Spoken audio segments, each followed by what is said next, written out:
Hello, welcome to the day 3 of the open source tools for chemistry. We've had a couple of really good presentations or workshops over the last couple of days, and today's looks like it'll be another great one to add to the library.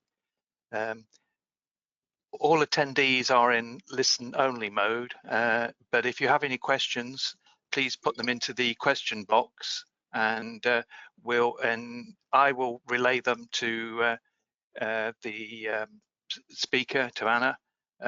But we've also got a couple of other experts online who will hopefully be able to answer some of the questions directly. If you've not downloaded the handouts, they're available in the chat box. There's a link there for them if you want to print them out or read them as you go along. ChEMBL is an absolutely invaluable data source, been around for many years now, and it's recently undergone a update in terms of the user interface and how you interact with it. So this workshop is particularly timely. Anna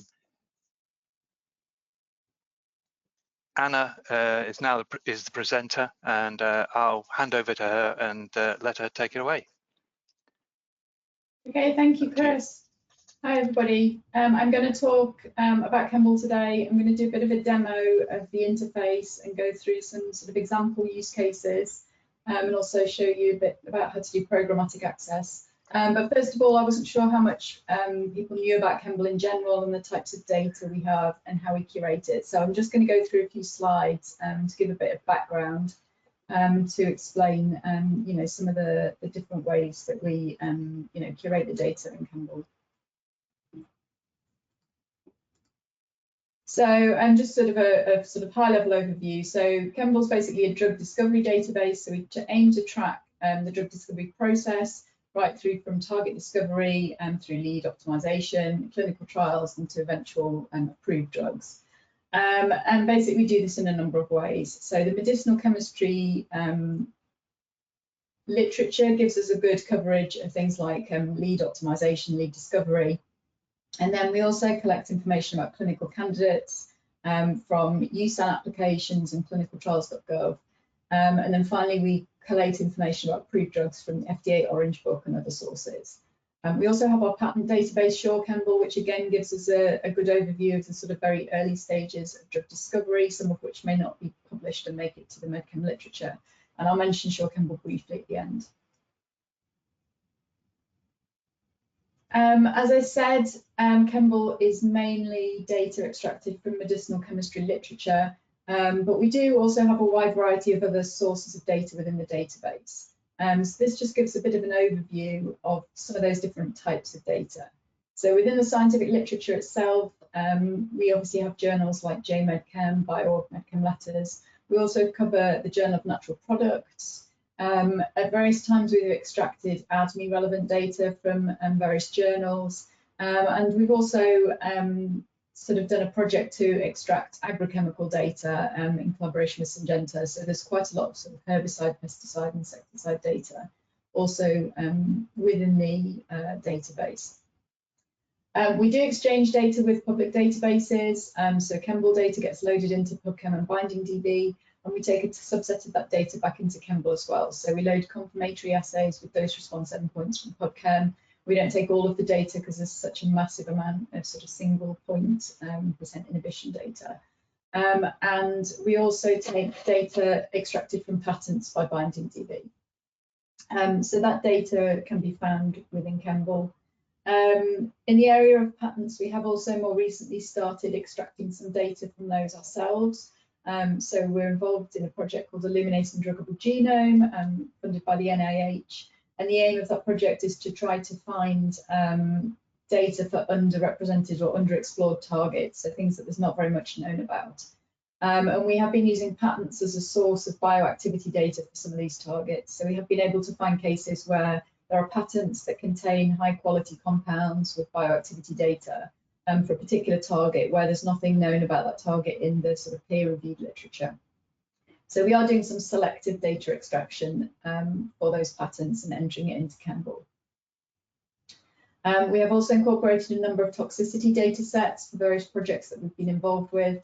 These include the OpenTG Gates data set, drug matrix, and we're also working on incorporating some other sources like Tox21 into the database. We do accept deposited data sets, so it's something that people are not necessarily sure whether ChEMBL does accept deposited data or not, but we do. We've mainly had depositions from organisations looking at neglected disease screening in the first instance. So people like MMV and DNDi have made compound screening sets, such as a pathogen box available, and then people who screen those are requested to deposit the data back into ChEMBL after a reasonable time frame. So we have quite a lot of data sets from those organisations. We have also had some data from pharmaceutical companies. So, for example, AstraZeneca deposited a large amount of PK data for known drugs. And then we're increasing the amount of data deposition in the future. So we're involved with a project with SGC, and we'll be incorporating a lot of chemical probe data from that into the database. And I've got a quick question here. Yeah, sure. On the depositing data, can any user deposit data, and do you provide a sort of template for how they can deposit data? Yeah, so anybody can, as long as it's a suitable kind of data to go into ChEMBL, obviously sort of bioactivity data from assays. You can deposit it. There is a template available. It's on the ChEMBL NTD download site. I can show you where that is at the end if I get a chance and if I remember. Or you can just mail ChEMBL help and tell us what it is you'd like to include, and then somebody will get back to you and give you some help with formatting the data set. So it's not something that we're geared up to do large scale in terms of sort of journal publications. So, you know, what we can't do is if you've got a paper going into a journal in like a week's time, we can't necessarily have the data loaded and live, you know, in time for the publication. That's something we're sort of working towards long term. But at the moment, if you do want to deposit data, say after you've published, or you know well in advance that you're going to be publishing the data, then we'd love to have it. It obviously doesn't have to be published data as well. Okay. So we also include data on compounds in clinical trials and marketed drugs from a wide variety of sources, and I'll cover this a little bit more in the talk, so I won't go into too much detail here. And all in all, we've got more than 2 million compounds now within the ChEMBL database, so it's a growing data set. Just to give a little bit of an overview of what we extract from scientific literature. So we take full text articles in things like Journal of Medicinal Chemistry, BioOrg MedChem letters and things like that. And we take the full text, and our data extractors basically go through, they identify any compounds that have been synthesized, and they draw the structures of those. They identify assays that have been performed, and they annotate those with target information, and then they extract any quantitative endpoints. So not just things like binding affinity, but also functional assay measurements, ADME, PK data, etc. And we put this into a structured form within the database so people can query by compound or by target. This is just an example of the type of data that might be extracted from a paper. So in this first box, you can see some binding data for the EP1 receptor. Then we also have some cytochrome P450 inhibition data, log-D measurements. We've got some in vivo rat data, things like ED50, plasma concentration, etc., and also clearance, volume distribution, half-life. And so all of that data would be within scope of ChEMBL. It's not just simply sort of binding data that we capture. And then we have an extensive curation process. So once the data is extracted from the literature articles, we further standardize that before we put it into ChEMBL. So on the compounds, we perform some standardization, and I'll cover this in the next couple of slides. Similarly, for the activity data, we standardize that. For the assays, we annotate with ontologies and assign targets, and all of that goes into a structured form within the database. Important point to note here for the compounds is that we also strip salts, and we register both the salt form that was tested in an assay and the parent form as well, and link those together so that you can more easily aggregate data. And then we do calculate a wide range of chemical properties and structure descriptors for the compounds. And registration within the database is based on the standard INCHI, so that's what we use to identify whether compounds are identical or not. So a little bit more detail about the compound curation. So we now have an automated process written recently in our DKit that allows us to check compounds before they're loaded to the database to find sort of fundamental errors, to standardize those compounds so they're represented in the same form. So things like nitro groups, for example, we would want to standardize to this charge separated form. And then we have a salt stripping protocol which removes both salts and isotopes from the compound to generate a parent. And these protocols are available, so if anybody wants to use the same process to standardize compounds, for a project they're working on or another resource, they can download these both from our GitHub repository, and there's also an Anaconda package to make it easier to install. So those are now publicly available. They're very much the rules that we've developed over time for ChEMBL. They're not necessarily suitable for all purposes. So if you want to do something like docking, you may want to standardize in a different way. But if you do want to, standardize stuff in the same way as ChEMBL, you can use those. We have an automated process to calculate compound properties, again, primarily with our DKit. And we do that for all of the compounds, both the salts and well, they're calculated on the parents, I guess, not the salts. We have some manual curation as well. So where the error checking protocol identifies invalid structures, our curator will go in and fix those manually. Sometimes we have name to structure mismatches. So the compound may be named something, but the structure doesn't match what we think is the correct structure for that compound. So again, we'll curate those. A lot of structures from the literature may be missing things like stereochemistry, just because that's the way they were drawn in the paper. And again, we try to correct all these things where we can. In terms of the activity data itself that's measured on those compounds, we have quite an extensive process to standardize that. So the first thing we do is standardize activity types. So there's lots and lots of different ways that people can write things like IC50, clearance, KI, etc. And we have a set of rules that standardize these to a preferred term. So all of the different possible ways you might mention IC50 would be converted to just IC50. The other thing that we do is to anti-log log data. So where people have reported PKI or minus log IC50 or log IC50, we'll anti-log those again, so they're just KI or IC50. Again, just to make sure as much data as possible is comparable between different assays. Then we standardize the values and units themselves. So you wouldn't believe how many different ways there are of writing molar units for something like an IC50 value. These are just a couple of examples here, but there's really listed sort of hundreds of different ways that units can be represented. And we do convert all the different types of sort of molar units to nanomolar measurements for dose response endpoints like IC50s and KIs. We have different preferred units, obviously, for different activity types, so it would be something different for something like PK data.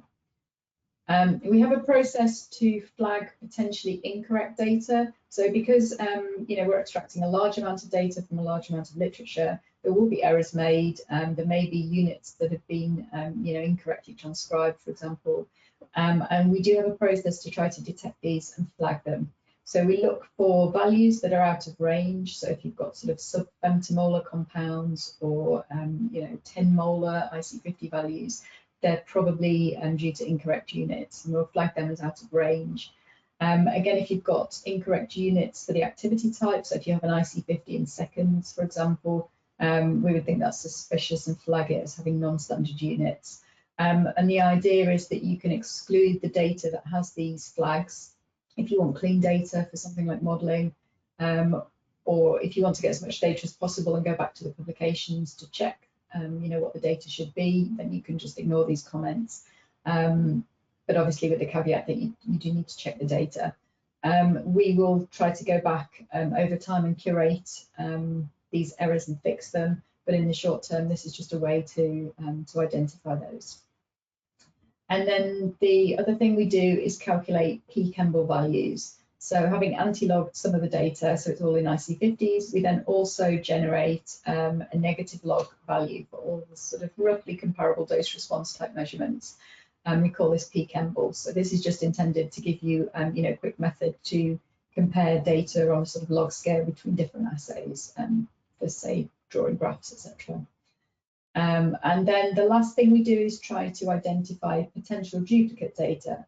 So it can be quite common when people publish some data in a publication, they often refer to standard compounds from previous publications, and they recite the activity values for those. So they've not been measured again, they've just been quoted from an earlier publication. And so what we try to do is to flag these instances. So if we see the same compound against the same target with the same measurement type and the same value between two different publications, we'll flag the later one as a potential duplicate of the first. And this again is just, if you're doing something like modeling, just to know that you're not really getting, more data. It might just be repeat citation of an earlier measurement. And then finally, we do again have manual curation processes to try to fix some of these issues. So for example, things that are flagged as out of range or non-standard units, over time we'll go back and correct those. And often users will also report things that they've spotted that might be incorrect. So again, we'll fix those, for the next ChEMBL release. For the assays, there's a few questions about the data. It might be a good time to answer those, actually. What do you do with greater and less than signs? So when we're doing things like anti-logging and standardizing the values, we do convert those. So obviously, if you have an anti-log that was greater than, then the IC50 will become less than, or vice versa. For calculating PChEMBL values, we exclude data where the relation isn't an equals. So we don't calculate a PChEMBL value for things that say greater than 10 micromolar, for example, because they think it would be misleading to users. So we do have a set of rules around PChEMBL on exactly what we calculate. So we don't calculate for things that are flagged as potentially incorrect, as out of range, for example. And we don't calculate for things that are greater than. That makes sense? Yeah. Do you compile in silico IC50s?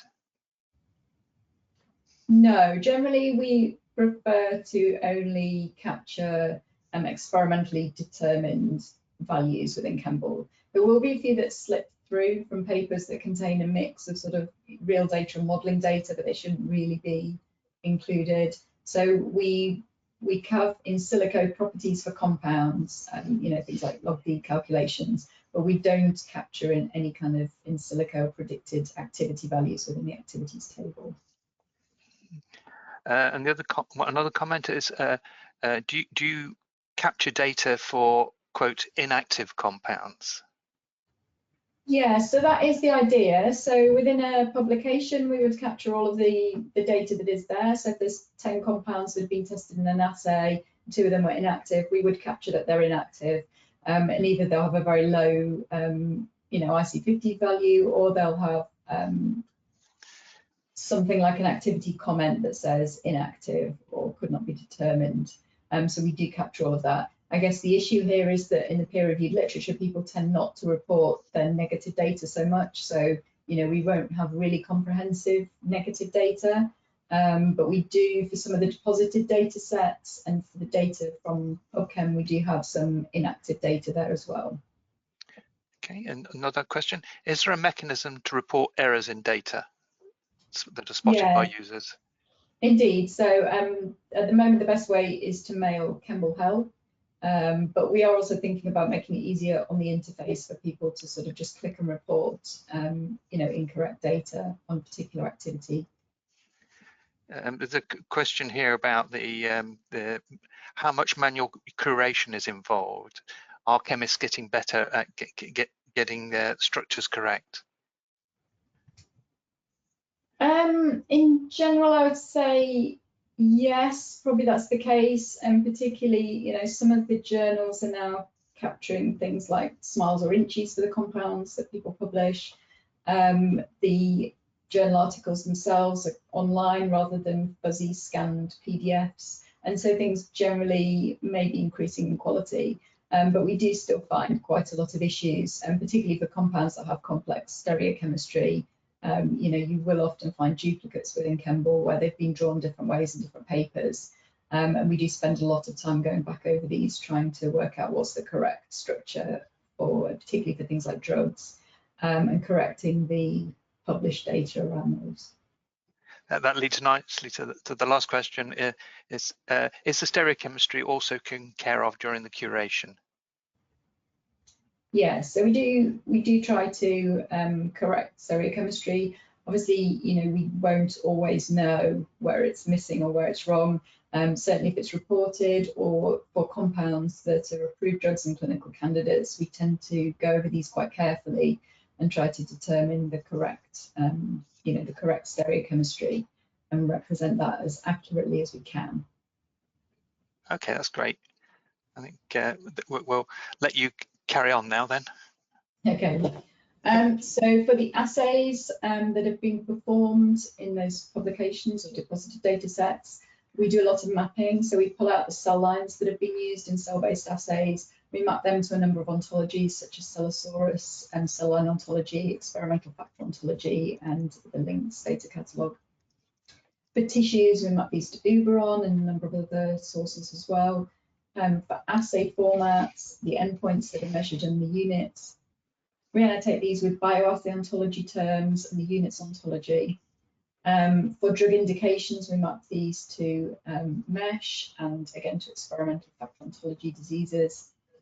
And then we have our own controlled vocabularies for certain aspects of the ChEMBL data that didn't necessarily exist elsewhere, at the time we started doing this. So we have controlled vocabularies for target types, and I'll cover those shortly. Action types, so whether things are agonists, antagonists, inhibitors, stimulators, etc. And for molecule types, so whether a drug is a small molecule, an antibody, an oligosaccharide. And we also have hierarchical classifications for some of the data. So protein families, we have our own protein family classification, which uses various sort of community standards for different families. And that's just shown as an example on the right here in the Sunburst plot. We also have a classification for in vivo assays, organisms using NCBI taxonomy, a sort of cut down version of that. And we use the ATC classification for drugs as well. So there are various ways that you can sort of browse, this more hierarchical data.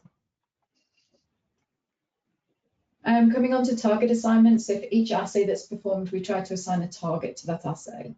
And sometimes this will be trivial. So if the assay is performed against a single protein, we just capture that protein.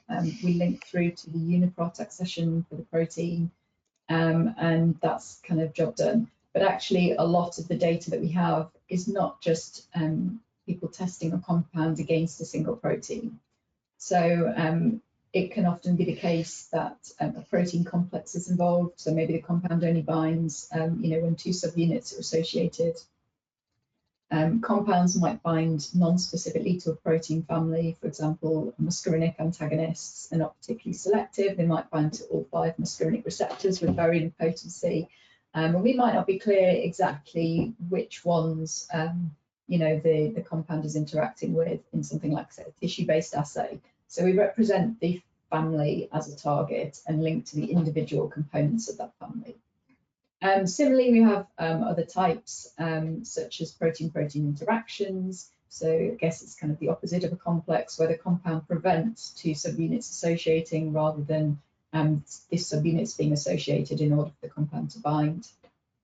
And then for things like antibodies, we can even have a small molecule being the target of those. So there's a wide range of different target types within the database. And we do represent also non-molecular targets. So where an assay is performed just to measure, say, cytotoxicity in a cell line, we'd record the cell line as the target. In a whole organism assay, we'd record the organism, for example. And this is an important point, I guess, because for a lot of applications, people tend to think about genes or proteins. But if you have, the target is a protein complex with several subunits, you need to work out whether you want to include that type of data or not. And then I just wanted to come on to some of the drug and clinical candidate data that we have within ChEMBL. So on the left-hand side, I'm showing all the different sources that we collate data from. The main ones, I guess, FDA Orange Book for approved drugs, clinicaltrials.gov and USAN applications for clinical candidates. The others are sort of more supplementary information. And then for all of these drugs, there are sort of 4 types of annotation that we do. So firstly, trying to annotate the structure of the compound. So a lot of these data sources don't include the drug structure. So we have to go searching for that, map it to existing molecules within ChEMBL, for example. We also annotate diseases. So for drugs and clinical candidates, we try to identify the indications that they're used for. We similarly try to annotate the mechanism of action of those compounds, so the target which we believe is responsible for the efficacy. And then we annotate a wide range of different drug properties, so things like the administration route of the compound. And I'm going to go through these just in a little bit more detail. And all of that data gets collated and put into ChEMBL. It also, a lot of it goes into the Open Targets resource as well. So for drug indications, we tend to curate these from 3 main sources. So the ATC classification, mainly for approved drugs, gives a high-level overview of sort of the body system and sort of therapeutic class that the compounds are used for. Just showing a couple of examples here. Daily med product labels for approved drugs give the actual indications that the drug is approved for. So that's sort of a gold standard source in a way, but it's very much free text. So it's quite a lot of work to go through and actually curate the correct indications and map them to ontology terms. And then finally, we use clinicaltrials.gov to capture indications for things that are in the clinic. So we take, for example, the condition field from the trials and try to map those again to disease terms in MESH and EFO. And again, there's some manual curation involved here and some processes to sort of disambiguate trials that have multiple drugs or multiple conditions. I mentioned that we try to curate mechanism of action for the compounds as well. So we have this for drugs and we have it increasingly for clinical candidates, but obviously we don't yet cover all sort of current and historical clinical candidates.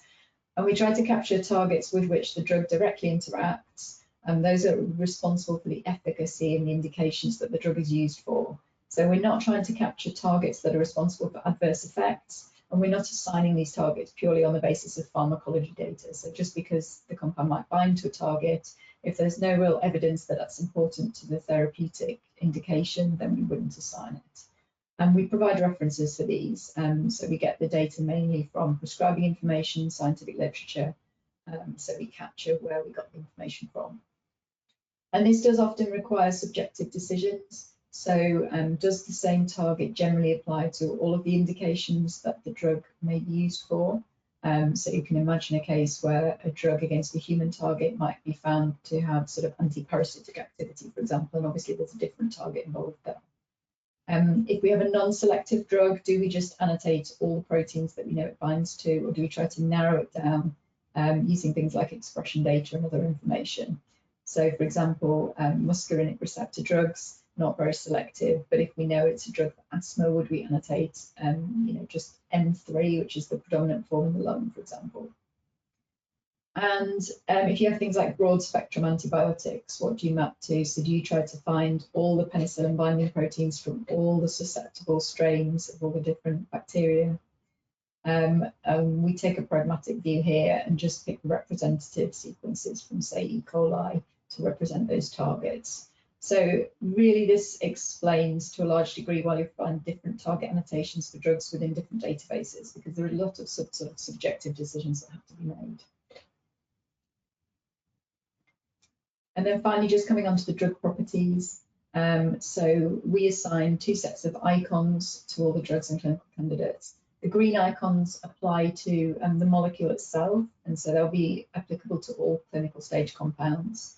And these cover, the first one is the molecule type, so whether the drug is a small molecule, antibody, protein, etc.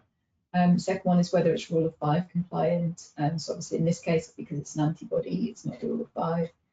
Whether it's first in class, and whether the drug is chiral, achiral, or racemic mixture, and that's the hand icon. and then also whether it's a prodrug. So that will be annotated, where we have information for all the clinical candidates. And then the second set of icons, the blue ones, are specific to products. So these will apply to approved drugs. And basically the first three show whether the drug is dosed orally, parenterally, or topically. You can obviously have different combinations of those. The next one shows whether there's a black box warning assigned to any product with that ingredient.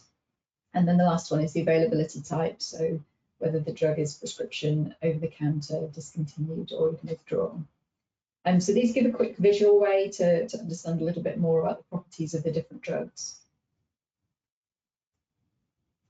And then the last thing that I want to cover before I move on to the demo is just to talk a little bit about a couple of other resources, which are quite important, when you're using them with ChEMBL. So UniChem is a compound cross-referencing tool, and it's based on standard INCHI. It maps database identifiers and structures between different databases. And currently there are over 200 million compounds included in the database from 40 different sources. And I'm just showing some of those sources here. So it was originally conceived as a tool to map between the different EBI resources that contain small molecules that you see on the bottom. But we more recently extended it to cover lots of external databases, things like DrugBank, PubChem, BindingDB, Guide to Pharmacology, Zinc. So there's lots and lots of different data sources in there. And how it works is just basically for each compound in each database, you can calculate a representation called the standard INCHI, which is a sort of string notation of the compound structure. And that has an INCHI key, which is a hashed representation of that INCHI. We just load a list basically of INCHIs and identifiers from each of the source databases. So that's the only structural information that's incorporated in the database at present. And we can just use that to map between them in quite a fast, scalable way. So you can either go into the database with an INCHI or INCHI key for a compound, and then you can get back all the database identifiers from the different sources that correspond to that. Or you can go in with a database ID. So let's say you've got a ChEMBL ID for a compound, and you want to know what all the other databases might have the same structure. And you can use it programmatically or via a web interface to do this. So this is just an example of what the results might look like. So on the left, we have a sort of programmatic output that you might get if you used the web services directly. And then on the right-hand side, I'm just showing a section of the cross-references from the ChEMBL compound pages. And these also use UniChem to dynamically generate all of the cross-references that you see there, just rendered in a slightly more user-friendly format than the example on the left. So it's really a useful resource if you might find some data in ChEMBL for a compound, but you might want to know if there's other information out there in other databases. It's a fast way to basically jump in and see where there might be other data. And then the last thing I just wanted to touch on is SureChEMBL, which is our patent database. SureChEMBL extracts exemplified structures from the different sections of the patents, titles, abstracts, descriptions, and claims. For US, EP, and worldwide patents. There's currently more than 17 million unique structures that have been extracted from these documents, and they come from around 15 million different patent documents. We get quite a high rate of new patents, so around 80,000 novel compounds come into the system every month. And it's quite a live, dynamic system and quite different to ChEMBL in that respect. So it's updated on a daily basis, and it usually takes sort of maybe up to a week for a patent to be published, come into the system, to be annotated, and to be searchable in the web interface. So it's usually quite up to date in that respect. We also use the system to search across all patents. So even if the patent's not chemically annotated, it will be available in the system for free text searching. So there's another mechanism by which you can just search, other interesting patents. And this is just an overview of the chemical extraction pipeline that we use. So we get a feed of patent data from a company called IFI Claims, and that gives us all the XML documents of the patents. We then pass these through an entity recognition algorithm, which identifies the compound names within the text. And then that is passed on to a name to structure method. Actually, we use 4 or 5 different methods for name to structure, and some of them catch things that others don't. And we also capture the images from the documents and use image to structure methods to extract those as well. For US patents, more recently, we have complex work units, which are MOL files attached to the patents, so we can also incorporate those. And these are all registered within the database so that they're structure searchable.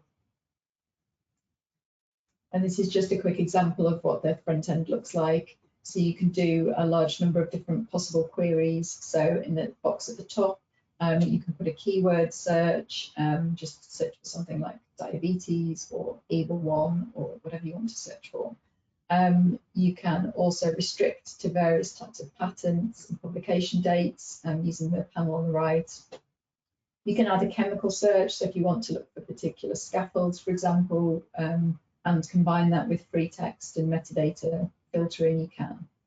So it's quite a sort of powerful system in that respect. And I'll just cover very briefly within the demo, you know, a couple of examples of the sort of data in SureChEMBL. Okay, so I'll pause there and see if there are any more questions, and then I'll go on to a demo of the user interface and just talk through some of the features and some use cases. Okay, there's a couple of questions, but I think that you're probably going to better answer these during the demo. One is things like, is it possible to search for a list of drugs? Is it possible to download known drugs? Things like this. I suspect those sort of things will come up. I'll definitely cover downloading. The list searching, it is possible to specify a list of identifiers in the search box or list of names, but we're actually working on a sort of advanced search that will allow you to put in a list of you know, drugs or proteins and really sort of map those against ChEMBL and retrieve them all. So the current search box is limited in the number of you know, say ChEMBL IDs you could enter, but you are able to put in lists into that. And of course, you could do it with the Python API as well. But... Yeah, definitely. I mean, I think for downloading large amounts of data, you know, programmatic access or downloading the database and using it locally is usually what people prefer to do. Yeah. Another comment, rule of 5 is, well, it's somewhat dated now. Are you planning to try any other measures of drug likeness or things like this? Yeah, so we are sort of constantly reviewing the compound properties. We do have individual descriptors in there. So if you're really only interested in, say, log D, you can use that. We have QED, which is a sort of another drug likeness statistic derived by Andrew Hopkins' group. And yeah, we also have measures of ligand efficiency and things like that. So if there's specific things that people would be interested in seeing, by all means, drop us a ChEMBL help email and we'll kind of review those. I think, yeah, I take the point about rule of 5 being a little outdated. I think it's still useful in some contexts, but you can also use the individual properties. You don't need to just use the rule of 5. Yeah. Another question, how does the document parsing work for data aggregation? I'm not sure if I quite understand the question there. I guess it's if you have multiple data for a single compound, do you aggregate that into an average value, or do you keep all the individual values? So we would keep individual values if they're reported in different documents, or even within the same document. If there are repeat measurements, we would keep those. Obviously, some people will report the data already summarized, but we will capture what's there. So you will have cases where, you know, for the same compound, same target, you've got lots and lots of different measurements. We don't try to summarize those except in the heat map view that I'll show you during the demo. Yeah. Another question is, can we use a crawler and scraper bots to extract the data in large? I think the answer is you could better off just downloading it directly. Well, I think the web services would be the way to do that rather than scraping the web interface, because almost certainly it'll end up dying halfway through. So I think you can download the entire ChEMBL database, can't you? You can download the entire database, and that's probably the better way to do it. So depending what you want to do, either using the web services to iterate through the data and pull it all back, or to just download the SQL dumps and use that locally and extract the data from there. But we wouldn't recommend to do it through the web interface, just because it puts a massive strain on the interface. There are a couple of more questions about how to download SD files and things like this, but I guess you're going to be talking about it in the demo. And anything I forget to cover, we can look at the end. Yeah, I think that's all of the, most of the others are sort of things along the same lines, which I'm sure you're going to turn up in the demo, so I should move ahead. Okay. Thanks very much. So let me just minimize that. So hopefully you can see my web browser now, and I'm just going to do, first of all, just a little bit of sort of orientation of where things are and what different features do, and then I'll talk through a few different sort of use case examples. So this is the main home page. If you get lost at any time and want to get back here, you can always do so by just clicking on the ChEMBL icon, and that will just bring you back here. We have this search bar at the top, so that is the main place for doing sort of keyword searches. So you can just start typing in a term, and it will auto-complete and tell you sort of what information's in the database. And the key thing to note here is there are different ways to search using this bar. So if you just hit search now, you'll search across all of ChEMBL for anything that contains the term dopamine. So that could be targets, it could be assays, it could be compounds, it could be documents, and that brings back everything. But also you'll see various different entity types that have been suggested here. So if you search for dopamine in all targets, you'll get back all the targets within ChEMBL that have dopamine in the name or synonyms. And then if you want to be more specific, it will identify specific targets that have dopamine in the name. And if you click on those, you'll go directly to a target report card for that, or a compound report card. So here, for example, is the compound report card for dopamine itself. So I'll just click on that, I'll go directly there. If I click just search everything, then you'll get this search results page back. And you'll see here on the left-hand side that it's showing all results. And then you can click on these tabs. You can see the compounds that contain dopamine or the targets that contain dopamine, and that will load the individual pages. So depending how you choose to use this search bar, you'll get to slightly different places. The other thing this allows you to do is to do either a structure-based search. So you can sketch in a structure here in the Marvin sketcher. If you want to do a similarity or some structure search, I won't do with that. And then you can also enter a sequence if you want to do a blast search to look for targets within the database. So all of the search functionality is basically incorporated in this bar at the top of the page. Then the other thing we have is these visualizations. And these allow you to sort of browse the data within the database and jump to particular types of entities that you're interested in.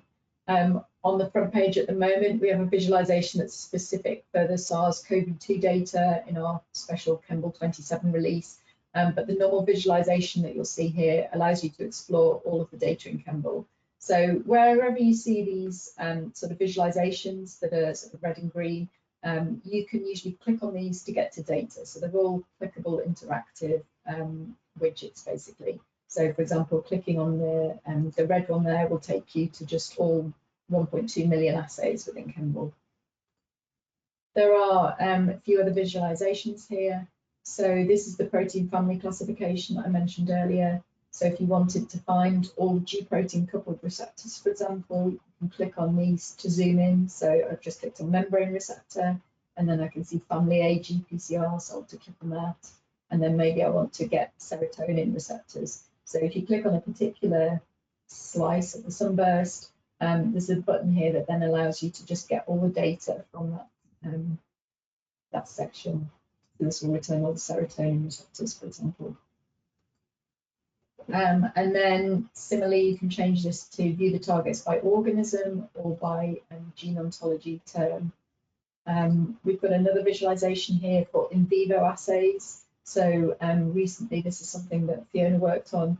She's classified the in vivo assays within ChEMBL into sort of therapeutic areas and assay types. So if you wanted to find, cardiovascular assays that look at inhibition of cholesterol absorption, for example, you can click on those and then get back all the assays that fall into that category. So that's quite a nice way to view the sort of in vivo disease assay data. And there are various other visualizations here, and you just flick between them by clicking on these arrows to go to the one you want. The other thing that's worth noting here is that you can scroll down. So a lot of people think that's the bottom of the page, but actually there's some additional visualizations here that allow you to click to get, say, all the activities if you just want to start filtering them, to get different deposited data sets.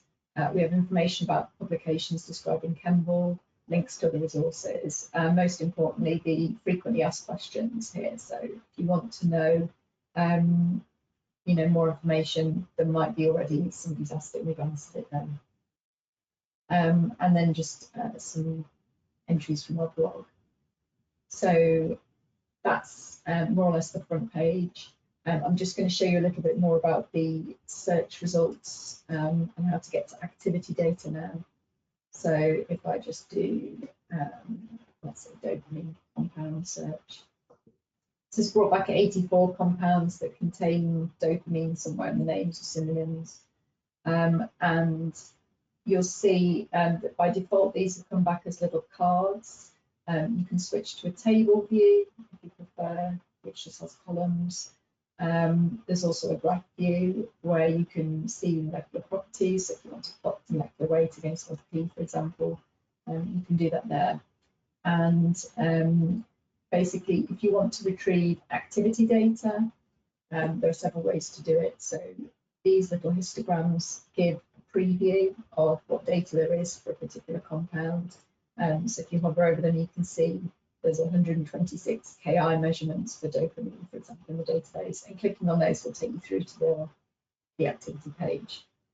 But also you can just choose to browse all activities here. So if I click on this Browse Activities button, I get all of the bioactivity data in ChEMBL for those 84 compounds.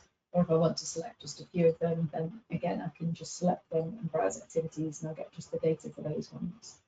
And then this is the kind of browse activities view. So this is a big table which includes information about the compound that's been tested, the measurement that's been performed, the assay that was used for that measurement, the target that that's mapped to, and also the document. So if you want to go back, say you want to know a bit more information about this assay, or the Ki value that was calculated, you can go click on this document ChEMBL ID here, and that will take you to the document report card, which gives you the abstract of the publication and a link through to the the journal website.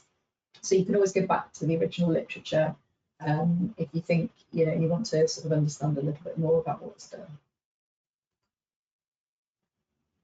So I think that's probably all I wanted to cover. Oh, the last thing is about downloading. So if you wanted to download all of the data from any particular page, there's these links on the right-hand side, and I'll actually just go back to the compound view, because then you can see for compounds there's also an SD file option.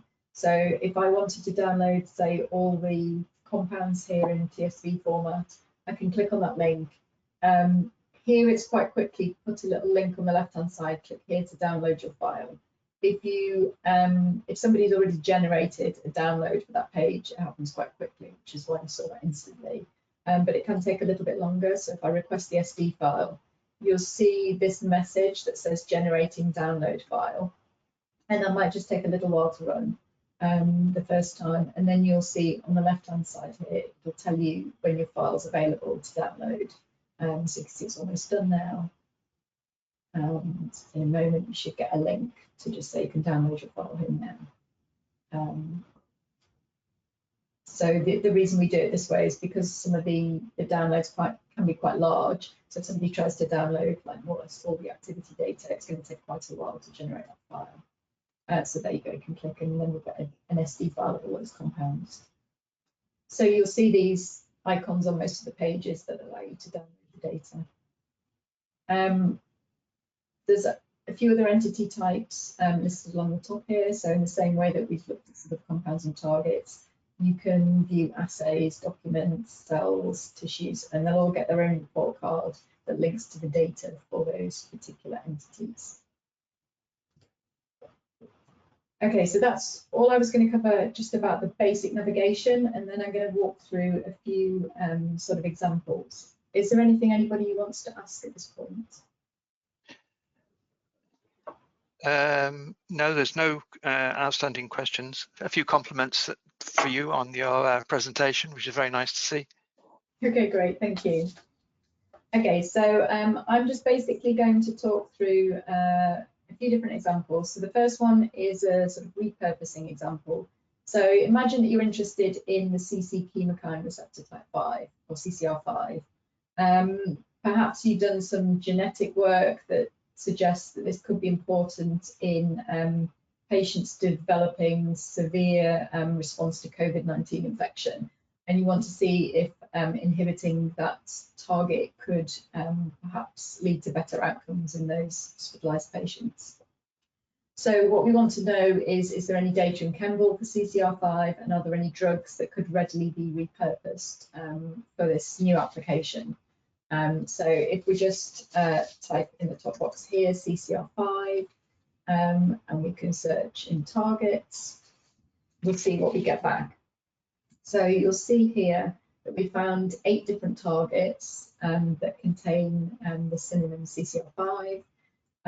So you might be slightly puzzled why we have so many. So just to say that these usually differ in either being different target types or different species. So you'll see there are a number that have the names CC chemokine receptor type 5. This top one is the human target. There's also a couple of macaque targets. A rabbit one, a rat, and a mouse. So you can see we have all the different orthologs from the different species there, which could be useful depending what you want to do with the data. So you may want to also consider, mouse, rat, and macaque data as well as say, human data, or you might just be interested in the human target itself. There are also different target types here. So the first one is a single protein, so that's just the CCR5 receptor on its own. The second one here is described as a protein complex. So we obviously have some data in ChEMBL that was measured against a complex between the CCR5 receptor and the mu-opioid receptor. So in those cases, we do represent the target as the complex. And you'll see here there are 2 different UniProt accessions listed, so the 2 different proteins that make up that target, one of which is CCR5. So it's just important to be aware of these different target types and sort of understand why you might see more results here than you might first expect. And then just, I think we'll go to the report card for CCR5, because primarily we want to know whether there are any drugs for that receptor. So there's a number of different sections here. Initially just information about the names and synonyms of the target itself, a link to the protein components within that target. So again, this just takes you to the UniProt entry for CCR5. This target relations section tells you other related targets. So these are things that overlap because they contain one or more of the same proteins. So we see here this CCR5 mu-opioid receptor complex that we saw on the search page. So this is just a good way to highlight that there might be other targets that you might want to consider looking at that are related to the target you're currently viewing. And then we have this section on drugs and clinical candidates, which I'm going to come back to in a minute because that's what we're really interested in for this use case. We have activity charts. So these can be used to jump to bioactivity data for the particular target of interest. A section on ligand deficiency, which I'll cover a little bit more later. And then the compounds that are being tested against that target in those assets. And then at the bottom, there's a large number of cross-references to different gene and protein resources. So things like Ensemble Gene and Go. We have links to open targets, Pharos, pathway databases like Reactome, Guide to Pharmacology. So there's lots of different links here to other resources. And down at the bottom, we have cross-references to PDBE. So if you want to know if there's a crystal structure for your protein, you can see here and jump directly to that. So I'm going to go back up to the drugs and clinical candidates section. You always have this menu on the right here that gives you the different sections, and you can use that just to navigate. So rather than having to scroll up and down the pages, because some of them are quite long, you can just jump back to the section you want. So this section basically returns all the drugs and clinical candidates where we've curated the mechanism of action to be via CCR5. So this is not based on the pharmacology data, this is based on that mechanism of action curation that I mentioned earlier. And this table contains the names of the compounds, the maximum phase that those compounds have reached, and then we have references here. So if you want to know why we've curated a particular drug as being against this target, you can go back to the original literature, clinical trial entry, daily med label, etc., and find out why we think that. We can sort here on max phase. So now we get phase 4 drugs at the top. So phase 4 means basically approved drugs. And then the other phases, phase 1, 2, 3, are phases of clinical trials that the compound has reached. So the maximum phase overall. We can see at the top here, there's one drug, Maraviroc, which is approved and which targets CCR5. So that might be a potential repurposing opportunity. We can see there's another few drugs that have reached phase 3 that have not yet been approved, and some other drugs in earlier phases of clinical trials as well. So let's just have a look at the page for Maraviroc and see if that looks like it could be, you know, a useful drug for our new indication. So this then takes us directly to the compound report card. So each entity within ChEMBL has one of these report cards where we collate all the data specifically relating to that entity. And the compound page just has a section at the top that summarises the structure and names and synonyms of the compound itself. We have other representations such as inch and smiles. We list the different sources that we have data from for that compound. If there are different salt forms, they'll appear here. We have molecule features section, which I mentioned earlier. So these are the icons that describe the properties of the drug. So you can see for Maraviroc, it's a small molecule. That's what this first icon indicates. It's oral, so those are good, you know, sort of indications for us initially. It was first in class, so it was the first CCR5 antagonist on the market.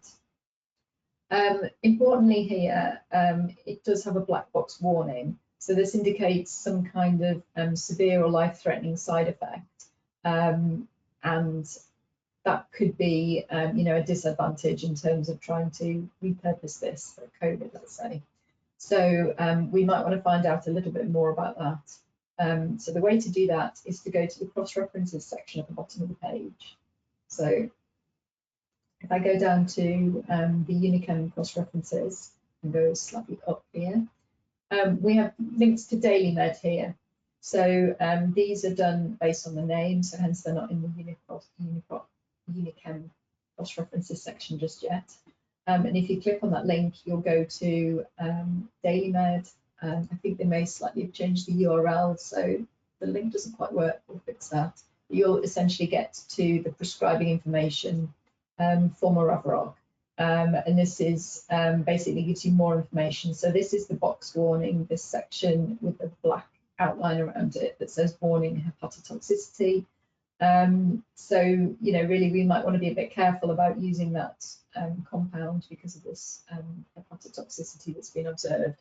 You can find a lot more information in these prescribing information. So if you go to the section on adverse reactions and warnings and precautions, it'll tell you a lot more about the types of side effects that were observed in clinical trials and things like that. So I'll just go back to the compound report card. And then the final thing that we might want to consider is whether we could actually get hold of the compound. So could we order some if we maybe wanted to test it in our functional assay and see whether it does have any effect on SARS-CoV-2. So if we go again to the UniChem cross-references section, there's a number of different links here to vendor catalogs or kind of aggregated vendor catalogs, so e-molecules, for example, and zinc. So if you want to know if you could purchase the compound, you might want to click on the zinc link and go to zinc, and then you'll see there's a list of vendors here that claim to sell Maraviroc.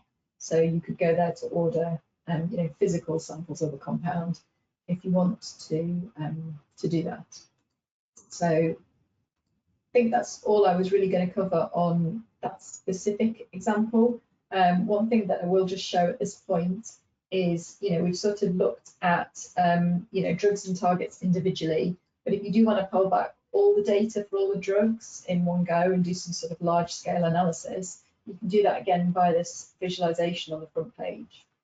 So if you click on the drugs icon here, you'll get all of the drugs and clinical candidates that we have in the database. So it's 13,000 in total. You can view the table view, and then you'll see these icons that we mentioned earlier. You can filter using these filters on the left-hand side to restrict the data. Let's say we just want the approved drugs, we can filter to just max phase 4, and then we'll get just a set of approved drugs. And again, we could download that from here. So hopefully that addresses the question we had earlier. You can do exactly the same with the indications and the drug targets. So again, going back to the visualization, mechanisms basically downloads a table of all the drugs with their therapeutic targets, at least the ones where we know the targets. So you'll see, this is all of the drugs that we've curated mechanisms for. If you wanted to find chemokine receptor drugs, for example, this little filter bar here allows you to put in text-based queries and just filter that table below. So these are all the drugs that have a target annotated that contains the word chemokine. It's not quite such a sophisticated search as the the full search at the top of the page here. It's just literally filtering on the fields that are available in this view. And you can do exactly the same with the drug indications as well. So again, that's on this same sort of bubble chart here. So I'll show that a little bit more later. So I'll just pause there for a second in case anyone has any questions, and then I'll talk through a different kind of example. Would this be a good time to show how you would search for, say, a few different drugs at the same time?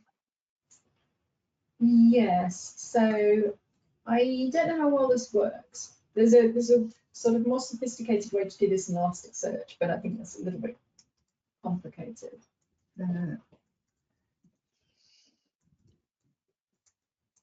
Why can't I type today?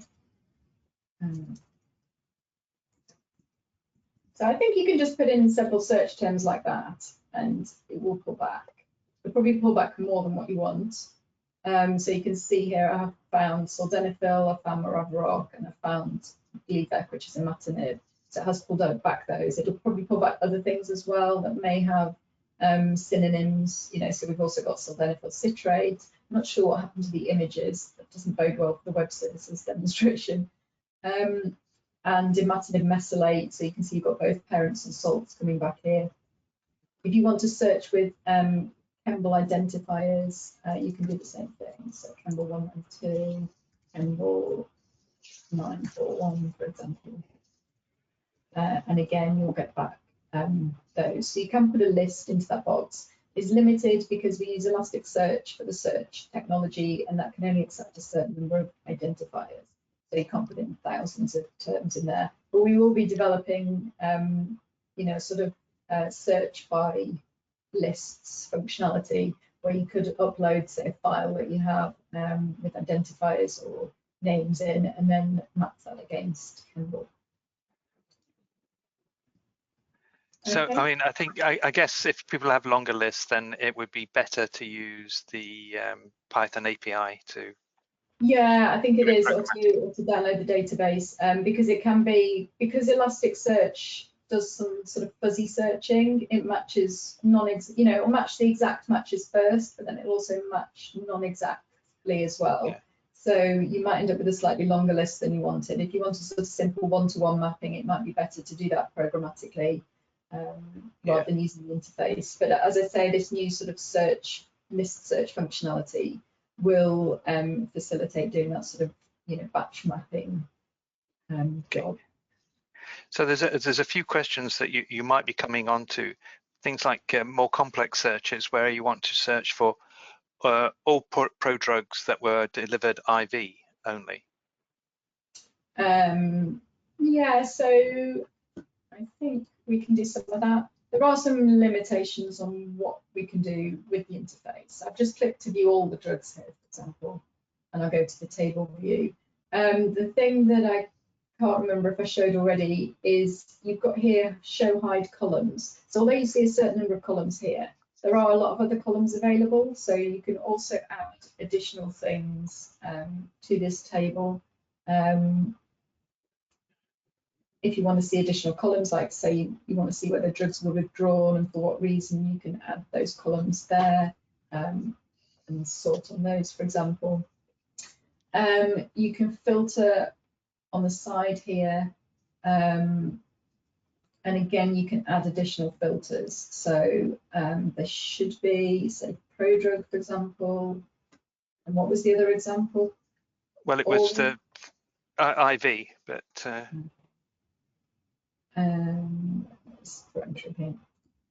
yeah. So you can add those filters, and then you can use them. They'll be somewhere at the bottom. So, for example, if you want to filter to parenteral drugs, you can do that. And then you can also filter for those that are prodrugs. We've got 61 cases there. So you can do a lot of these things. There might be some limitations to exactly what you can manage to filter using the interface, but I definitely recommend just exploring what filters and what columns are available on each page, because you can add quite a lot, even if you don't see the filter here. You know, you can definitely add them. And the other thing you can do is drag them around, so if you don't want to have to scroll right down to the bottom of the page to see prodrug, I think, if this works, you can put it in position 1, so just by dragging them here. You now then have the prodrug filter at the top of the page. That is, I mean, I've used ChEMBL for a long while, and I never knew you could do that. That's really useful. Yeah, it's quite a hidden feature, I think. Yeah. And I think we do have a little bit of work to do just to sort of prioritize which filters should be shown by default and which are available on different pages. So you might find, you know, occasionally that there's just not a column that you want available. And again, do feel free to contact us because we can add it to the wish list. Comment here. Notice some compounds sometimes have several ChEMBL identifiers. What does that mean? Yeah. So it basically usually happens because people draw the compounds in different ways in different publications. So we might have a structure for an approved drug that we've manually curated and we're sure is correct. You might also have several papers in different journals where the author's drawn the drug with different stereochemistry, with no stereochemistry, you know, or even sort of connectivity issues. And because they're named the same way, they carry the same name as the drug, when you search by name, you will find several ChEMBL IDs. So we do have a constant effort to find these and merge them to the correct structure, but you will often find these duplicates. And I think the best suggestion is where you find, you know, a structure that's a drug versus a structure that just comes from the literature. The drug structure will have been much more extensively curated by us, and it's probably the correct one. You can look at the amount of data linked to each one. So if you have 2 different structures, one of them has, you know, thousands of data points from lots of different papers, and the other one just has a single one, that's probably the one that's incorrect. So we do try to find these and merge them, but it is an ongoing problem. And there can be some cases where it's legitimate. So where the drug is racemic, we would represent it without the stereochemistry, because there's no real adequate way to represent some of these in version 2000 mol files, which we're using at the moment. Okay, a question here. A question here based on, now you've shown us you can add all these columns. When you do the download, do you just get the columns you have visible? You will get all of the columns that are available. So when you do the download, you'll get everything that's available for that view, regardless of which you chose. So you can always delete them in Excel if you don't like them, but it was quite complex to sort of do the downloads based on what columns you were showing. Okay, that's great. I think we're caught up with all the questions, so go on, okay, carry on. Great. Thank you. Great. So the next example I was going to show is more of a chemical tools example. So let's imagine that we're working on cannabinoid receptor CB2. We want to know if there are any compounds that we could use to probe its biological function. So maybe we think it could be important for a disease process that we're interested in, but we really need to be able to test that in various assays, and we need a selective molecule to do that. So we want something that's both potent and has reasonable selectivity for that target. So again, I'll just search for CB2 in targets and pull back the targets. And basically, in order to find the active compound, so the human receptor is this third one here. In order to find the active compounds, we can do it in various different ways. So we can use this histogram here. So we could get, say, KI data just by clicking on that, or EC50 data or IC50 data. We can just click there to browse all the activities, or we can go to the target page and we can use the charts on here as well to access the activity data. So just to make you aware, there's several different ways to get to the same place. The other thing I wanted to show here is the ligand efficiency data. So for those who might not be familiar, ligand efficiency is basically a sort of measure of the potency per atom or molecular weight of the molecule. So if you have, you know, two equally potent molecules, but one of them is much larger, then each atom on average is contributing less to the potency, so it's less efficient. And there's various different measures that are used for ligand efficiency. The two that we're showing at the moment is the binding efficiency index, which is the sort of negative log potency normalized by the molecular weight. And then we have the surface efficiency index, which is the potency normalized by the polar surface area. So these are just two different measures that we've chosen to show, but you can get additional measures within the database as well. And the most common one, I guess, is just the number of heavy atoms rather than, say, the molecular weight. So this just gives us an idea of all the different compounds that have sort of dose response data against this target. They're coloured according to the potency, so the IC50 or KI value, the red ones being the least potent and the dark green ones being the most potent. And you can see there's a general trend, I guess, that the least efficient compounds may have low potency, and you know, the more potent ones may be more efficient. But actually, you can zoom in on areas of this plot using these little icons here, and then if you just grab it with this thing and move it along.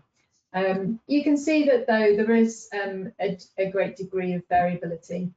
So within this area here, for example, you have compounds such as this red one, which are not very potent. And if you click on them, you get a little overview. So although it's not a very potent compound, the molecular weight's only 246. And if you look at some of the green ones down here, for example, those ones, is it going to preview for me? There we go. So this one's much more potent, but the molecular weight's 460, so it's almost twice as big. So that's a less efficient compound in terms of just the potency compared with the molecular weight.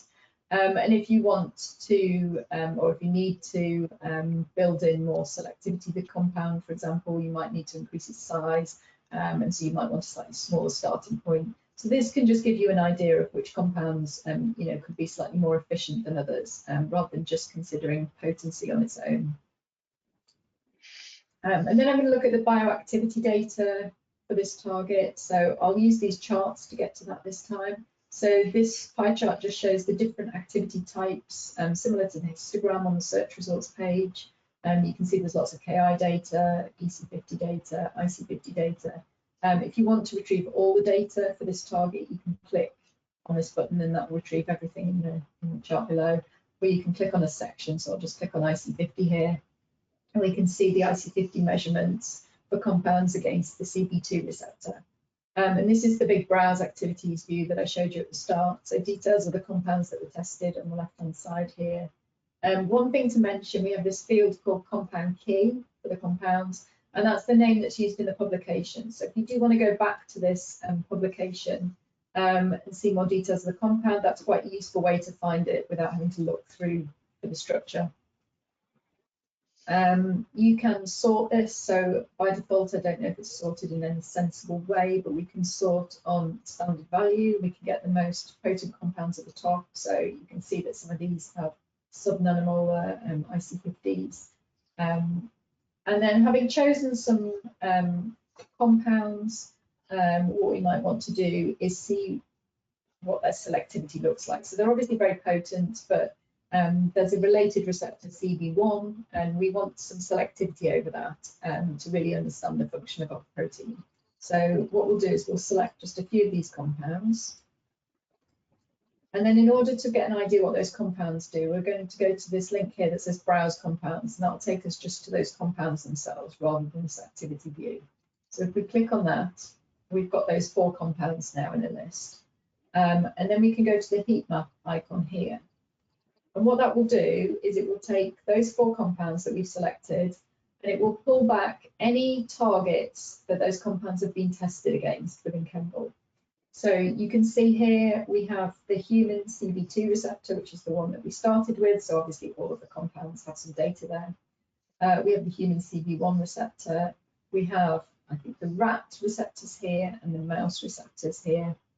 We also have some data just for the organism target mouse. So this could be, in vivo data, such as LD50 measurements or some kind of pharmacokinetic measurements.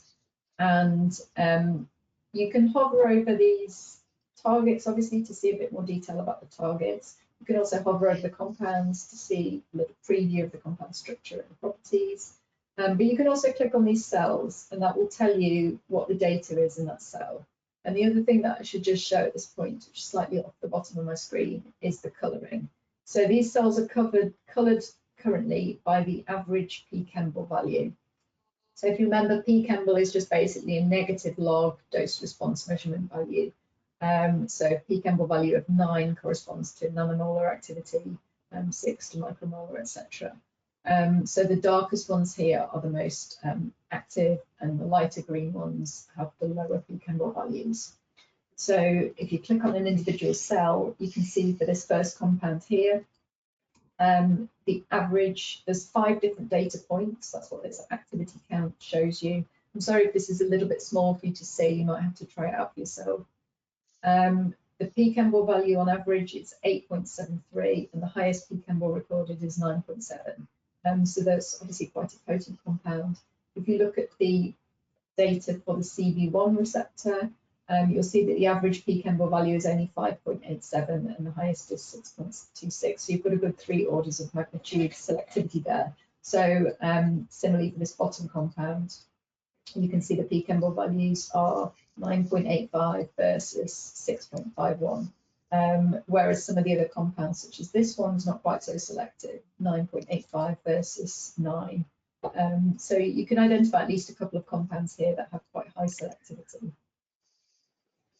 Obviously, these compounds have only been tested against a small number of targets within ChEMBL, so predominantly just these cannabinoid receptors from different species. If you did want to know a little bit more about what else those compounds could interact with, one thing you can do is use target predictions. It's obviously not going to give you a concrete answer. You would need to sort of follow it up potentially with testing, but it could give us a hint. So if I click on one of the compounds here, that's just going to take me to the compound report card for that individual compound. And if I go down to the target prediction section at the bottom of the page, you can see there's some information here about the types of models. So we're building conformal prediction models, and these give a confidence level. So they basically predict that each model, if you test a compound against it, it will predict whether it's active or not. Sometimes it will give a prediction of both if it can't, sort of an inconclusive prediction. And sometimes if it can't predict anything, you'll see this sort of empty result here. So the active ones, I guess the ones we're really interested in, and I'm going to look at the highest confidence level, the 90%, and just sort those. On these panels, we generally only show the first sort of 5 or 10 results, but you can always get more just by clicking on that. So you can see, there's a longer list of targets that this compound might be active against according to this model. So these could be a starting point. They could be things that you might wish to consider, including selectivity assays for. There are some other GPCRs in there, so neurotensin receptor, adenosine receptor, for example, which is sort of relatively closely related to cannabinoid receptors. So they could be good candidates for, doing additional selectivity screens to see whether your compound is really selective. But again, they are just predictions, and they need to be followed up. There's a couple of questions. There's a question about the predictions, actually. Can you use those predictions with a novel compound? Yes. So not in ChEMBL. So we've obviously pre-calculated these for all the ChEMBL compounds so that we can show them on the page. The models are available to download on our FTP site. So and I think we have a sort of Python notebook or something that allows you to run novel compounds against them, or even a Docker container that you can use. we are thinking about possibly making a web service available to do that as well in the the not too distant future. So at the moment, yes, if you're prepared to do a little bit of work of setting up the models locally, you can use them to make predictions for novel compounds. Okay, great. That's it. Okay. Are there any other questions at this point? Because I'm going to move on to the third example after this. Okay.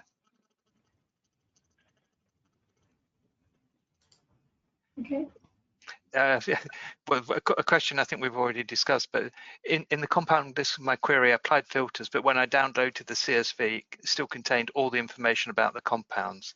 Is there a way to download only specific information? I think the answer is no. No, so I think that if you filtered the set of compounds, you should only get those rows that you've filtered, but you will get all of the columns. So the solution basically is just to delete those in Excel or something. Yeah. Yeah. Okay, that's great. You're up to date now. Okay, right. And then the last example that I was going to go through on sort of the ChEMBL interface is an example more around sort of neglected disease phenotypic screening. So let's say that we're interested in trying to develop a drug for dengue. And we want to really know whether there's anything already out there. Are there any compounds that we know are active against the virus that could be basically a starting point for us? So first we'll just check the drugs to see if there are any drugs already for dengue that could give us a starting point. So if we click on the drug indications bubble, this is giving us back all the drugs and their indications from the whole of ChEMBL. And then what we can do here is just, again, use this little filter bar here to search those indications for dengue. So we've got back a list of 16 different drugs here where dengue is mentioned as either the MESH term or the EFO term, the indication. And if we go through these, maybe sorting on the max phase for indication. So we get the highest ones at the top. We can see that the highest phase we've got here is phase 3. So there's nothing approved for dengue at the moment. And we've got some clinical candidates that are in phase 3, but if you look at what they are, they're not particularly compelling. So we've got sodium lactate or lactic acid as a phase 3 clinical candidate. We've got some vaccines. So I think the reason that you see things like diphtheria, pertussis, and tetanus here is because the clinical trial is testing a sort of quadrivalent vaccine or something like that. So it's testing a dengue vaccine in combination with these 3 other vaccines. So that's why you see those molecules as well. And then you see some other sort of small molecules that are in earlier phase trials, so in phase 1 or phase 2 trials. Some of these molecules, such as ivermectin, are actually approved drugs.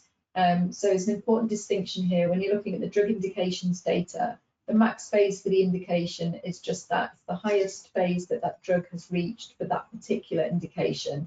It's not the highest phase overall. So to see that, you can go to the report card for the drug, and that will show you the highest phase overall. So there's not a lot that's particularly compelling there. So what we might want to do then is look for active compounds within ChEMBL. So I'm just going to search for dengue in targets again. And the difference you can see here is most of the targets that we've pulled back are organisms rather than proteins. So a lot of these screening data within ChEMBL for, say, antimicrobial and antiviral assays will be mapped to the organism itself, because we may not know the specific protein target that's, being involved in those activities. So what we can do here is we can select, there's several different types of dengue virus, 5 different subtypes here. So we can select all of those and retrieve the bioactivity data. So I'll just do that by clicking on Browse Activities here at the top. And you can see we've got 1,563 activities, so that's quite a lot of active compounds. What we might want to do is just filter them a little bit. So we might want to take the most potent ones. So let's say the ones that have PChEMBL value of 6 or greater. So I'm just selecting all of the different PChEMBL values above 6. And then you might want to do something like filtering for those that don't have rule of 5 violations, with all the caveats that, you can use different descriptors if you want to. So now, having done that, we've got 159 activities. So these are the most, let's say, potent and drug-like compounds. And then we might want to know if there's any more information about these compounds. So, you know, we know they're reasonably potent and they're small molecules, but what else do we know about them? So again, we can do what we did before. We can click Browse Compounds to just go to that list of compounds. And then we can click on the heat map. And this will bring us back, you know, much larger heat map than before, partly because we've got a lot of compounds and they've been tested against lots of different targets, you know, within ChEMBL as a whole. So along the top, you can see there's a few targets that are the dengue virus targets that we started with. So that's subtype 2 there. You've got the first one there. You've got subtype 4 here. So you can start to see which of the compounds might be active against, you know, different subtypes of the virus. But you've also got lots of other interesting information here. So you can see other protein targets that the compounds might hit. So, you know, this first one, for example, seems quite active against ABL. And you've got other things like ADMET data. So the ADMET target is basically a catch-all for ADME assays where there isn't a protein target.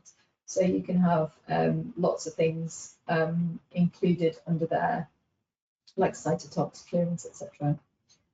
And you've got somewhere here, you've got lots of different cell lines. So CACO2 could be permeability assays, could be cytotox assays. HepG2, again, probably somebody's tested some of these compounds for cytotox in that cell line. I think HERG is in the list somewhere right over here. So you can see that this top compound does have some activity against HERG at least. You can click on those again to see the activity, and the PChEMBL value is relatively low.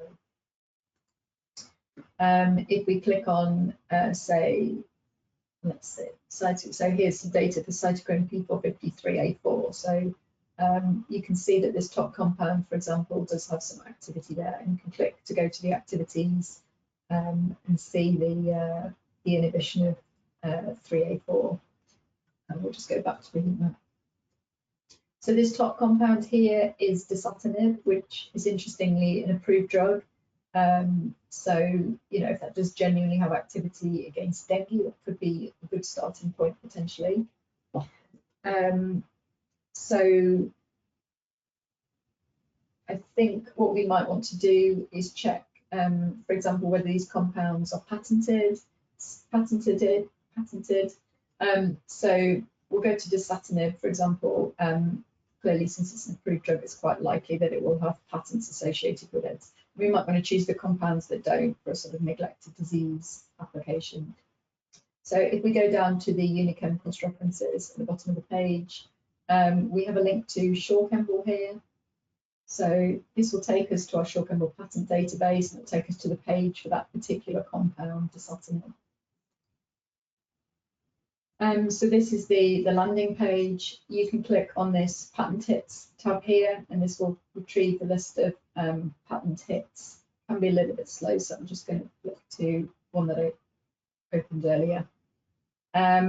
This shows us that there are 23,000 different patents that mention this compound. And if you want to see more about those patents, you can click on the link here, and you can open up the patent document within SureChEMBL.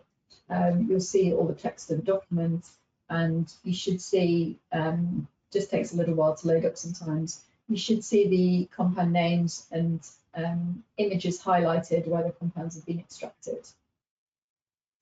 So I'm not going to wait too long for that to return, but obviously there are patents associated with that drug. So maybe we want to find some similar compounds that might potentially have the same activity but not be patented. So what we could do is do a structure search. If you go back to the structure section at the top of the compound report card, clicking on this button here will load that structure already into the Marvin Sketcher for you, so you don't need to redraw it. So that's a really useful hint, rather than drawing stuff from scratch. If you can find it, you can just load it in straight away. So let's say we want to look at 80% similarity, for example. And we can just click on similarity search. You can just adjust the threshold here at the bottom of the page. So I'm just going to do 80% similarity. Obviously, you can also do a substructure search or a connectivity search. We'll do similarity here. And we get back a set of 10 compounds. I think that's quite fast because I ran it previously. It might take you slightly longer when you run it. So these 10 compounds could be something that you might want to test in your phenotypic screen for dengue, see if they have any antiviral activity, given that they're related to the dasatinib, which seem to be active in some of those screens. So that's hopefully just given you some examples of the sort of different features that you can kind of use within the interface and for different use cases. I'm sure I haven't covered everything. So if there's any more questions, I'm happy to take those now. And then after that, I was just going to show a little bit about the ChEMBL API and programmatic access. You're up to date with the questions. So Okay. I'll go ahead with the API. I suspect, actually, one of the things that would be useful for us as a CCAG is that we are thinking of running a Python course for chemists, because it seems to be that this has now become the lingua franca for cheminformatics and etc. So if people are interested in this sort of thing, it would be useful for us if they could just drop us an email so we can gauge the level of interest. But over to you now. That definitely sounds like an interesting idea. Okay. Yeah. So in order to get to our ChEMBL web services, we can just go back to the home page again. You see these tabs along the top. There's one for web services, so we can just click on that. This takes us to our documentation pages, and these have quite a lot of extensive examples and documentation about how to use them. So if you just click on this data web services arrow here to go to the next page, you'll see some basic examples to get you started of how to call various different web services for different examples. There's a list of all the different web services that we have. If you scroll down a little bit more, it tells you a bit about the different formats that are supported, XML, JSON, etc. And there's a section that describes about how paging and metadata works. So the web services only bring back 1 page of data at a time, which can be just 20 records. So if you ask for all the activities in ChEMBL, the web service won't try to return them all to you, all 15 million. What it'll do is it'll give you the first page of 20. And then at the bottom of the page, it'll give you a section of metadata that tells you the total number of results that you should expect and what the current limit, so the current number of records and the offset is. And then it tells you to go to the next page, then you want to change the offset from 0 to 20. So you're basically asking for the second page. So this can be a little bit fiddly to get your head around. And it's one reason that we developed a Python client, because that does deal with some of this paging complexity for you. But it's just a useful thing to know. You can change the limit, but you can't change it infinitely. So you can change it to, I think, 1,000 or something like that. But you can't change it to 15 million. So you will have to deal with, requesting multiple pages of data if you have big queries. There's also some information about filtering and ordering, sorting queries. Different types of query that you can do. So ways of saying, that something should contain something, be greater than, less than, in a particular range. And then some of the chemical search endpoints that we have. Information about molecule image formats that you can return. And then right down at the bottom, there's a section on our web service client. So we do have this Python client for the web services. It's available on GitHub, so there's a link here to go and download it. And as I say, it does deal with some of the complexity of things like paging the results. So it can be worth, if you are a Python programmer, it can be worth looking at. It will have examples of how to do certain things. It's not fully comprehensive, so it's just a starting point. It doesn't contain every single endpoint, every single function. But that can be something that you would want to look at. So if we go back to the main web services page, there's a link here. There's 2 links actually. The top one, ChEMBL data. This is the API for retrieving data from ChEMBL, which is what we're interested in today. And we also have some cheminformatics utilities called Beaker. These are basically mainly using RDKit to perform various manipulations of compounds. So not necessarily compounds that are in ChEMBL, but if you want to convert something from SMILES to MOLFILE or MOLFILE to INCHI or things like that, there's a lot of different web services you can use here, including our standardization web services that we use within ChEMBL. So I'm just going to look at the data ones for now. There's a good chance that this page may not work. Yeah, okay. So basically, there is a page in your slides that lists all of the different endpoints that we have available, and it's just a kind of that dynamic documentation page that allows you to test those web services. They basically reflect the different tables within ChEMBL. So, for example, you have one for assays, one for activities, one for molecules, one for targets, and you can pull back data from those. I'm going to try, if they're working, I'm going to try and give an example of a few of these. I think I've got them actually here. So this is, for example, the molecule one. So if I just do this initial query here, oh no, okay, something broke. I'll show you just this example then that I already have loaded. So ChEMBL API data, and then the name of the endpoint. So I've called this one molecule because I want to pull back information about molecules. .json because I want it in JSON format. And then I've added a filter. So I say question mark max phase equals 4. And that's filtering all the molecules within ChEMBL to just those that are in phase 4 or approved drugs. So that's what you see rendered in the browser here. You'll see the first 20 results from the molecules endpoint. And you can see there's all the information about the drugs, the compound properties, the mol file for the compound itself, ChEMBL IDs will all be in there. And then a long list of synonyms, because a lot of these are drugs, you've got a lot of synonyms. And if you go right down to the bottom of the page, you will see the metadata section that I mentioned. So you can see there's 3,944 records in total that are molecules with max phase 4. And you can see we've retrieved the first 20. So if you wanted to get the next page, you just supply the same URL as again, but then you set the parameter limit equals 20 and offset equals 20, and that gives you the second page. So unfortunately, I don't think I'm going to be able to demo too many other web service calls, but as I say, there's some examples in the slides that I've given you, and you can try those once we have everything working again. So I'll try just one more thing. I can show you how I would construct the query, I guess. So for example, if you wanted to filter assays, I don't know how easy it is for people to see what's in my search bar here. If you wanted to filter assays for those where the description contains the word herbicide, you can just do assay.json question mark description, and then __ I contains is the way of saying that something should contain that word equals herbicide. And that will bring back all the assays that contain herbicide within the assay description. So it could be just a quick way of finding some crop protection assays. There are also endpoints for doing the similarity and substructure searches. Again, I don't think I'm going to be able to demonstrate them right now, but you can definitely try those, you know, at your leisure after this webinar. And then the other thing is to mention ChEMBL downloads. So again, going back to the main homepage,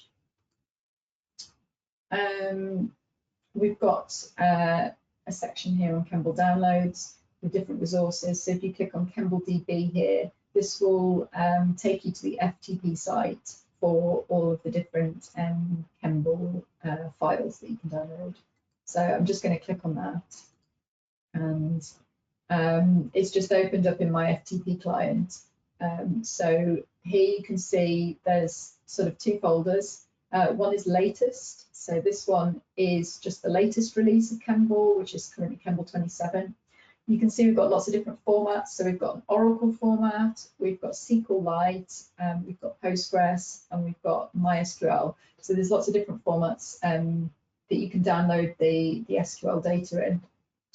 If you don't want the overhead of installing something like Oracle, Postgres, and SQLite is by far the most lightweight and easy to use. You can just download a really lightweight browser for that.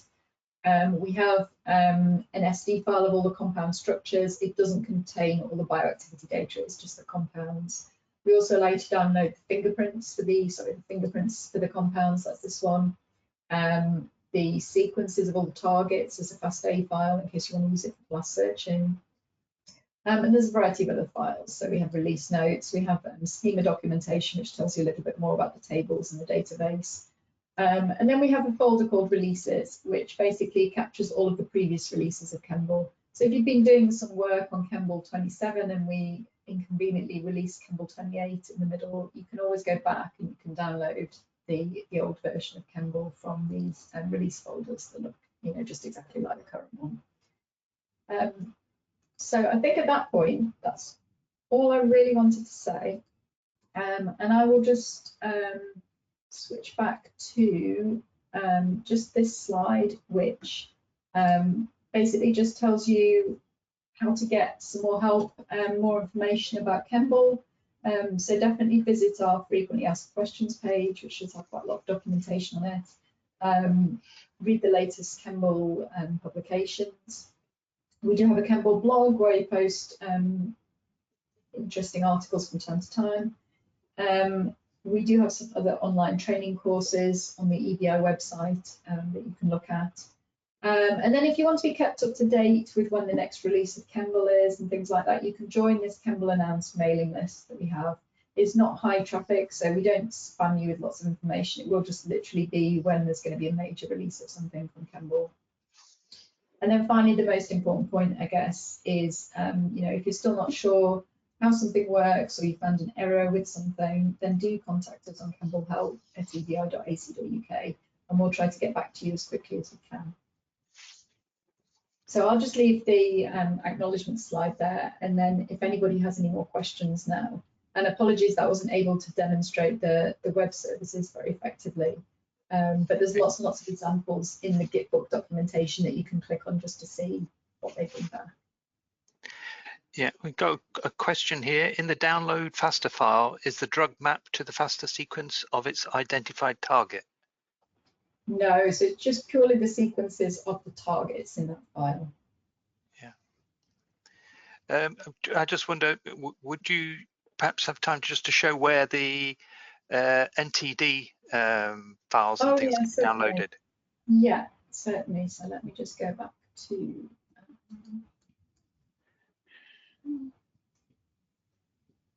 Okay. So if we go to, actually, if we just open up the FTP site, so where it takes you to is the ChEMBL DB directory. When you click on that link to the downloads, if you go up a directory to just the ChEMBL FTP site, you can see there's a ChEMBL NTD directory here. So if you go into that directory, there's two files here at the top, ChEMBL deposition template and deposition documentation. So the template includes an Excel spreadsheet that shows you the different text files that you need to create in order to deposit data. And it also contains some example files of different types of data formatted appropriately. The deposition documentation contains some PDFs that tell you what fields are required.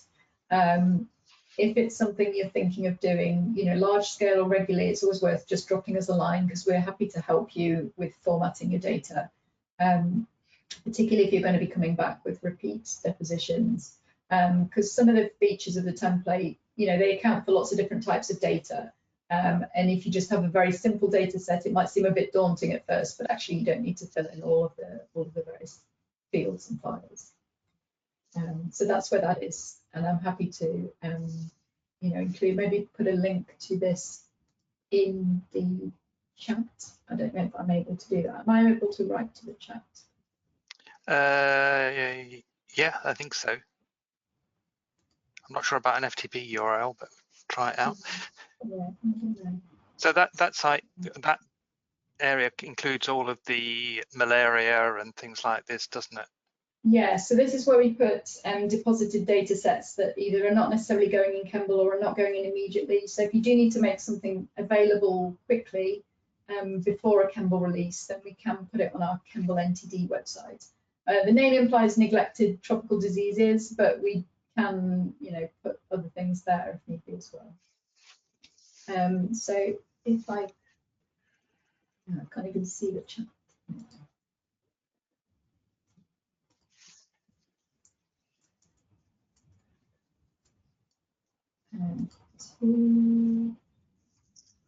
I don't think I can send to everybody. Maybe if I send to Chris, you can send to everybody. Okay. But hopefully you can find it if you just go to the ChEMBL downloads and then go up a directory to ChEMBL entity. Okay, I've forwarded that to everybody if they want to. Yeah. Okay. I'm just trying to think. One question which I came across recently is, if you have a UniChem ID, how do you find out other structures easily?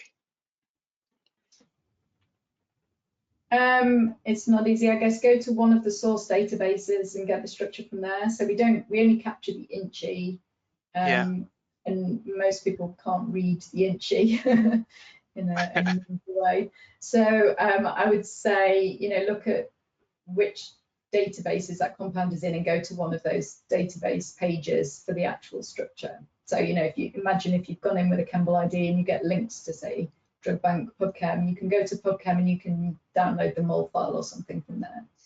Yeah. Does that make sense? That's good. I think Emma and Fiona have been very good at answering questions as we've gone along as well. So we're pretty much up to date. Certainly a lot of interest in the Python course. So I think it's something that we should think about in the future.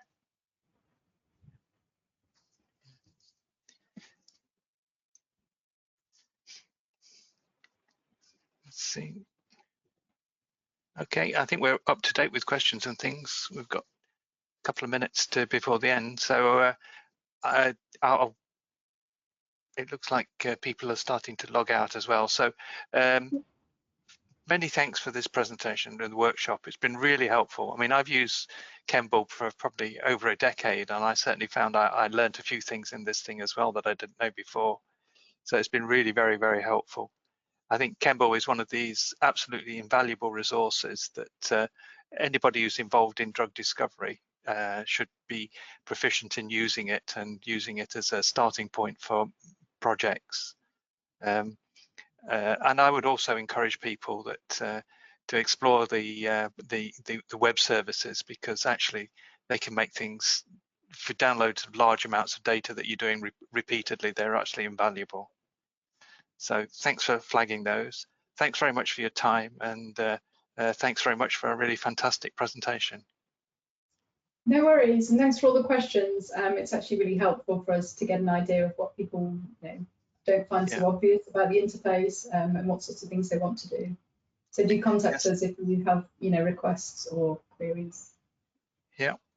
Okay, well, that sounds great. Well, thank you very much, Anna, and we'll close down now, and everybody can go and have a quick cup of tea. Okay, thanks very much. Thank you.